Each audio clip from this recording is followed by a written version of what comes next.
GS readers channel में आपका स्वागत है। आज हम पढ़ेंगे संघ सूची, राज्य सूची और समवर्ती सूची के बारे में। तो जहाँ तक कि आपको पता है, संघ सूची जिसमें ऐसे विषयों को रखा गया है जिसमें केंद्र कानून बनाता है, राज्य सूची जिसमें ऐसे विषयों को रखा गया है जिन पर राज्य कानून बनाता है, और समवर्ती सूची जिसमें दोनों ही कानून बना सकते हैं। 3 तरह की सूचियों का वर्णन किया गया है हमारे संविधान में। इन तीनों सूचियों के बारे में आज हम पढ़ेंगे और हम ये भी देखेंगे कि इनकी शुरुआत कहाँ से हुई, विषयों का बंटवारा पहली बार कब हुआ, किस तरीके से इनकी शुरुआत हुई, विषयों के बंटवारा किया गया देश में। तो सबसे पहले हम पढ़ेंगे विषयों के बंटवारे की शुरुआत। विषयों के बंटवारे की शुरुआत। विषयों के बंटवारे की जो शुरुआत हुई है वो हुई है 1919 के भारत शासन अधिनियम से, यानी भारत शासन अधिनियम 1919।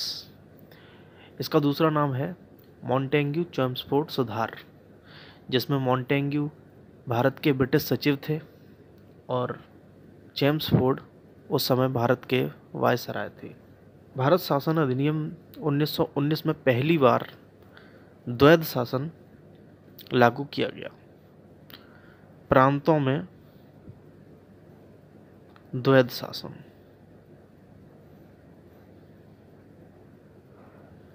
लागू किया गया। द्वैध शासन क्या होता है?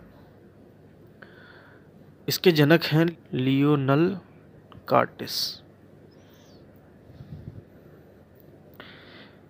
द्वैध शासन का मतलब है केंद्र में केंद्र सरकार का शासन रहेगा, लेकिन प्रांतों में केंद्र और राज्य दोनों की सरकारें रहेंगी, इसलिए इसको प्रांतों में द्वैध शासन नाम दिया गया। पहली बार विषयों का बंटवारा जो हुआ वो 1919 अधिनियम के तहत ही हुआ। प्रांत में 2 सरकारें थी, केंद्र सरकार भी शासन कर रही है और प्रांतीय सरकार भी कर रही है, तो दोनों के विषय अलग अलग कर दिए गए। पहली बार जो विषयों का बंटवारा हुआ है वो 1919 के अधिनियम में हुआ है। प्रांतों के लिए जो विषय रखे गए थे, यानी जिन पर प्रांत कानून बना सकते थे, उनको कहा गया हस्तांतरित विषय।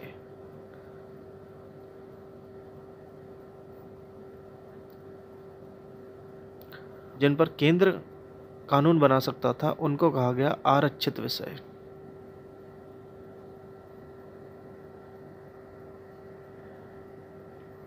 ये प्रांतीय विषय थे और ये केंद्रीय विषय थे, यानी केंद्र कानून बनाएगा आरक्षित विषयों पर और प्रांत कानून बनाएगा हस्तांतरित विषय पर। हस्तांतरित विषय में कुछ विषयों को रखा गया जो इस प्रकार हैं: शिक्षा, पुस्तकालय, स्थानीय स्वायत्त शासन,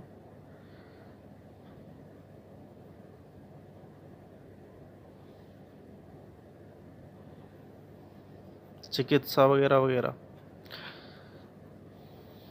इस तरह के जो विषय हुआ करते थे, इनको हस्तांतरित विषय में रखा गया। ये प्रांत के अधीन रहते थे, प्रांत के पास इन पर कानून बनाने की सारी शक्तियाँ थीं। और भी कई विषय थे इसमें, और केंद्र में जो विषय, केंद्र के पास जो शक्तियाँ थीं जिन पर केंद्र कानून बना सकता है, वो थे इस प्रकार: रक्षा, विदेशी मामले,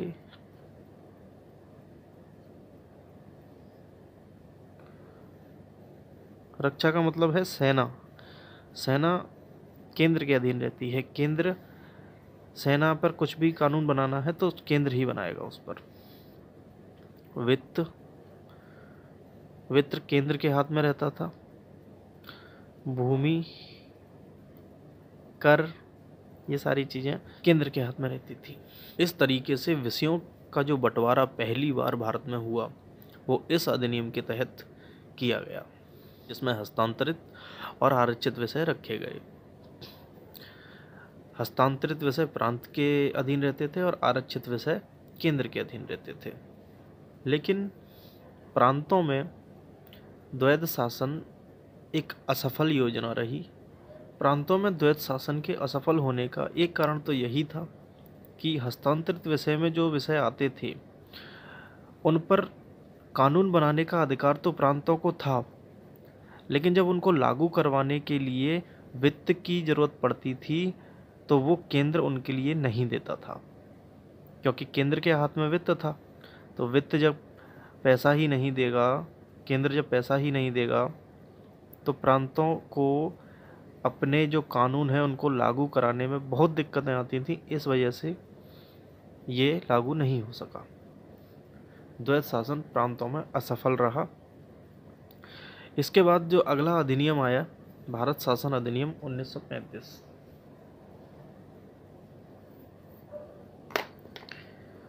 भारत शासन अधिनियम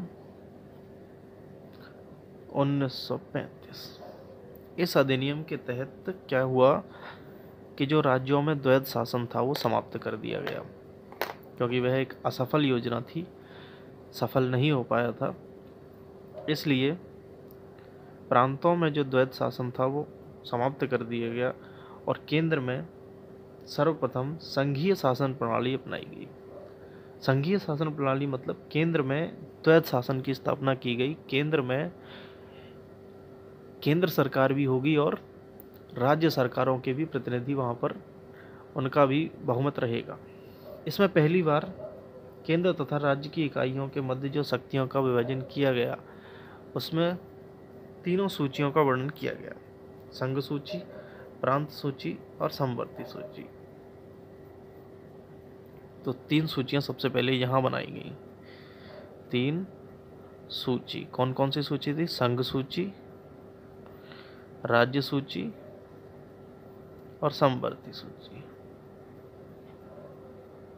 1935 के अधिनियम के तहत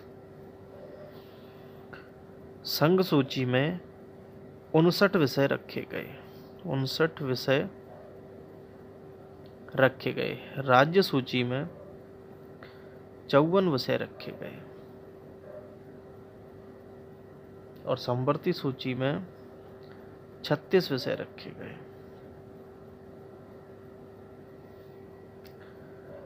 विषय मिलते जुलते ही थे, जैसे विदेशी कार्य केंद्र को सौंपे गए,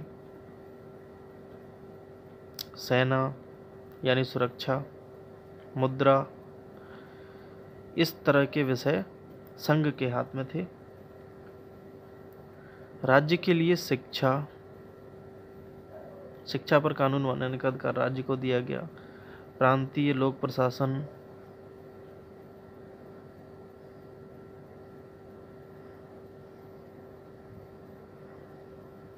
पुलिस, ये कुछ विषय थे जो राज्य को दिए गए। और यहाँ पर पहली बार समवर्ती सूची बनाई गई, जिसमें दंड प्रक्रिया, सिविल प्रक्रिया, इस तरह के विषय रखे गए, जिस पे दोनों ही सरकारें कानून बना सकती हैं। राज्य सरकारें भी कानून बना सकती हैं और संघ सरकार यानी केंद्रीय सरकार भी इस पर कानून बना सकती है। ऐसे विषय जो इनमें से ना तो संघ के विषय में थे, ना राज्य के विषय में थे, ना समवर्ती में थे, उनको अलग से रखा गया और उनको क्या कहा गया? अवशिष्ट शक्तियां। अवशिष्ट शक्तियां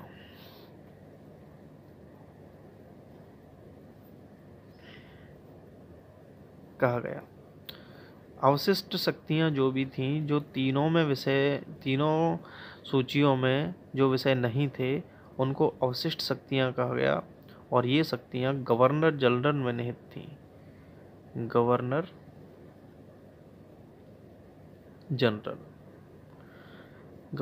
जनरल में निहित थी, यानी कि गवर्नर जनरल अपने अकॉर्डिंग इन पे कानून बनाएगा। तो ये हमने देखा कि इस तरीके से विषयों का बंटवारा हुआ, संघ और राज्य के बीच में शक्तियों का विभाजन किया गया। यहाँ पर आप लिख लेना, केंद्र में द्वैध शासन की स्थापना। यहाँ तक हमारी समझ में आ चुका है कि किस तरह से विषयों का बंटवारा होना शुरू हुआ और किस तरह से सूचियाँ बनाई गईं। अब हम वर्तमान की स्थिति देखते हैं कि वर्तमान में हमारे संविधान में क्या है। इसमें से पेपर में विषय नहीं पूछे जाएंगे। विषय जो भी पूछे जाएंगे वो वर्तमान की स्थिति के हिसाब से पूछे जाएंगे कि वर्तमान में कौन सा विषय किस सूची में रखा गया है और किस सूची में कितने विषयों को रखा गया है। इसलिए इसको ज़्यादा याद करने की ज़रूरत है नहीं, केवल समझने की ज़रूरत है। जितना हमने समझ लिया है उतना काफ़ी है। अब हम आते हैं वर्तमान की स्थिति पर। ये है हमारी वर्तमान स्थिति। हमारे संविधान में जो अब दिया गया है वो ये है। सबसे ज़्यादा जो क्वेश्चन पूछे जाते हैं वो इसी टॉपिक से पूछे जाते हैं, यहीं से पूछे जाते हैं। ये तीनों संघ सूची, राज्य सूची और समवर्ती सूची में आने वाले विषयों के यहाँ पर नाम लिखे हुए हैं। ये सारे विषय हैं जो कि एग्ज़ाम की दृष्टि से इम्पोर्टेंट हैं। इन विषयों के अलावा आपसे कुछ भी नहीं पूछा जाएगा। इतने विषय आप याद कर सकते हैं। और अनुच्छेद 246 में ये सूचियों के बारे में लिखा गया है कि एक संघ सूची होगी, राज्य सूची होगी और एक समवर्ती सूची होगी। तीनों सूचियों की चर्चा जो है अनुच्छेद 246 में की गई है और इसको 7वीं अनुसूची में रखा गया है। कुल 12 अनुसूची हैं जिसमें 7वीं अनुसूची में अनुच्छेद 246 आता है और उसमें संघ सूची, राज्य सूची और समवर्ती सूची के बारे में लिखा हुआ है। संघ सूची में मूलतः जो संविधान बना था उसमें 97 विषय हुआ करते थे, लेकिन वर्तमान में इनकी संख्या 100 हो चुकी है। राज्य सूची में मूलतः 66 विषय थे। मूलतः का मतलब होता है मूल संविधान में।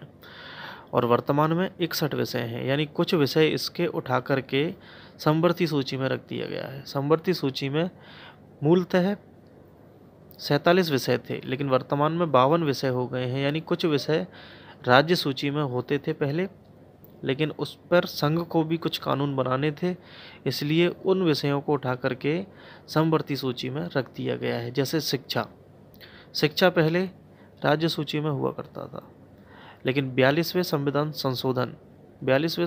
संशोधन में शिक्षा को राज्य सूची से हटा करके समवर्ती सूची में रख दिया गया। इस तरह से यहाँ पर पहले 66 विषय थे, लेकिन कुछ विषय इसमें चले गए, जिस वजह से यहाँ पर 61 रह गए और यहाँ पर 52 विषय हो गए। अब इन विषयों पर, यानी समवर्ती सूची के जो विषय हैं उन पर राज्य भी कानून बना सकता है और संघ भी कानून बना सकता है। तो इसका आप अगर स्क्रीनशॉट लेना चाहें तो स्क्रीनशॉट ले सकते हैं, जिससे ये आपको याद करने के लिए आसान हो जाएगा। संघ सूची में आने वाले विषय हैं विदेशी मामले, सुरक्षा, युद्ध, सेनाएं और सशस्त्र बल, अंतर्राष्ट्रीय संधि, बैंक, ऋण, विदेशी मुद्रा निर्माण, अंतर्राज्यीय नदियां, वायु, जल, रेल परिवहन, जनगणना, तेल, खनिज, खानों का विनिमयन, नागरिकता से जुड़े विषय, सर्वोच्च न्यायालय तथा उच्च न्यायालयों के गठन से जुड़े विषय और स्टॉक एक्सचेंज। यही महत्वपूर्ण है जो आपकी परीक्षा में पूछे जा सकते हैं। एक और इसमें आप टॉपिक बढ़ा दीजिए, डाक तथा तार। बस, इससे अलावा कुछ नहीं पूछा जाएगा आपसे। राज्य सूची के विषय पंचायती राज, भू राजस्व, पंचायती राज यानी स्थानीय स्वशासन, लोक स्वास्थ्य, पुलिस, जेल, कृषि, भूमि, सिंचाई, न्याय, जिला अस्पताल, खेलकूद, मनोरंजन, सड़क परिवहन, मादक पेय पदार्थ का उत्पादन, विलासिता की वस्तुओं पर कर। ये राज्य सूची के विषय हैं। और समवर्ती सूची शिक्षा, स्वास्थ्य, मजदूर संगठन, जनसंख्या नियंत्रण व परिवार, कारखाने, दिवालियापन, दीवानी एवं फौजदारी मुकदमे, बांट और माप यानी नापतोल, वन, वन्य जीवों और पक्षियों का संरक्षण। वन, वन्य जीव, पहले ये राज्य सूची में हुआ करता था ये विषय, लेकिन केंद्र को भी इस पर कुछ कानून बनाने थे, तो इसलिए संसद में इसमें संशोधन किया गया और इनको वन को समवर्ती सूची में रख दिया गया, जिससे अब इस पर केंद्र भी कानून बना सकता है और राज्य भी कानून बना सकते हैं। दंड प्रक्रिया संहिता, सिविल प्रक्रिया संहिता, ये विषय आपको याद करने हैं। अवशिष्ट विधायी शक्तियाँ, वे विषय जो उपयुक्त तीनों सूचियों में सम्मिलित नहीं होते, वे अवशिष्ट सूची के अंतर्गत आते हैं। इस सूची पर कानून बनाने का अधिकार संसद को है। अवशिष्ट विधायी शक्तियों की जो अवधारणा है वह कनाडा के संविधान से ली गई है, यानी कनाडा के संविधान से ली गई है यह अवधारणा। ये भी यहाँ पर आप नोट करके रखें। अब अपन एक क्विक रिवीजन कर लेते हैं। समवर्ती सूची की अवधारणा ऑस्ट्रेलिया के संविधान से ली गई है।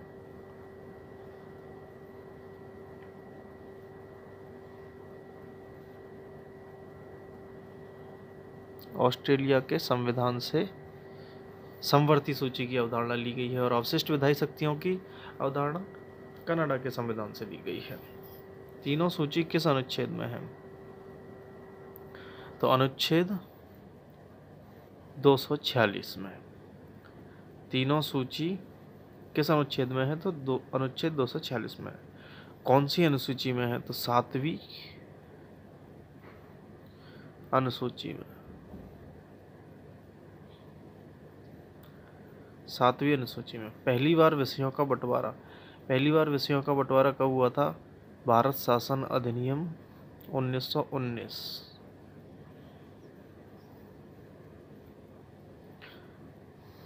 भारत शासन अधिनियम 1919 में पहली बार विषयों का बंटवारा हुआ था, जिसमें विषयों का नाम था हस्तांतरित विषय और आरक्षित विषय। हस्तांतरित विषय प्रांत के अधीन थे और आरक्षित विषय केंद्र के लिए थे।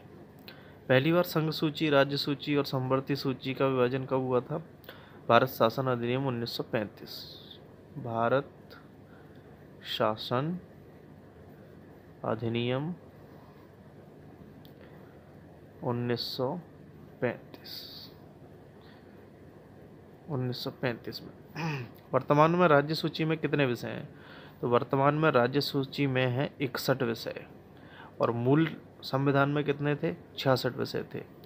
तो कुछ राज्य सूची के विषय समवर्ती सूची में चले गए, इस वजह से यहाँ पर अब 61 विषय रह गए हैं। वर्तमान में संघ सूची में कितने विषय हैं? तो 100 विषय हैं। मूल संविधान में 97 विषय थे।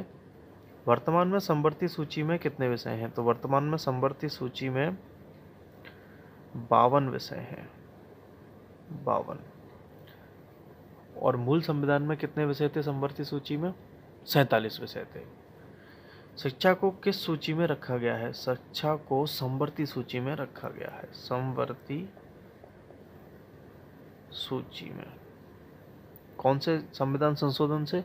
42वें संविधान संशोधन के बाद शिक्षा को समवर्ती सूची में रखा गया है। उससे पहले शिक्षा राज्य सूची में रखा गया था शिक्षा को। तो इस टॉपिक से इतना कवर कर लिया है हमने कि किसी भी एग्ज़ाम में इससे बाहर तो नहीं जाएगा।